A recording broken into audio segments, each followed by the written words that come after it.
Hi guys. तर big boss मराठीच्या घरात आज किचनमध्ये ज्यावेळेस ड्युटी करत होती तन्वी कोलते, दीपाली सय्यद, यावेळेस हे फुलके बनवत होते, त्याच वेळेस इकडे भांडी घासण्याची ड्युटी कोणाची आहे हे विचारल्यानंतर रुचिता सांगते की मी भांडी घासलेली आहेत, पण आता त्यांना सांग की ज्यांनी भांडी घासलेली नाही आहेत. तर सोनालीने आल्यापासून कोणतंच काम केलं नव्हतं, त्यामुळे सोनाली राऊतवरती तन्वी कोलते बोलते की तू ही भांडी घासू शकतेस कारण तू आल्यापासून कोणतंच काम केलेलं नाहीये. तर याच्यावरतीच यांची वादावादी चालू होते. तर सोनालीचं असं म्हणणं आहे की माझं मी सगळं करेन, तर तन्वीचं असं म्हणणं आहे की हे बिग बॉसचं घर आहे आणि इथे तुला हे काम करावंच लागेल.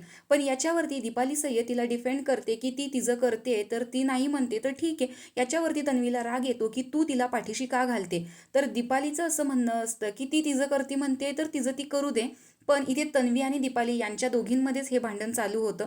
पण सोनाली इकडे फुल मजा घेताना दिसते. तर सागर कारंडे तिला एकट्यामध्ये घेऊन विचारतो, मी कोणाला सांगणार नाही, पण तू भांडी घासायला तयार आहेस का. त्यावरती सोनाली म्हणते हो मी घासेन, पण आत्ता यांना भांडू दे. तर अशा प्रकारे मुद्दाम यांच्यामध्ये भांडण चालू आहे किचनमध्ये असतानाच.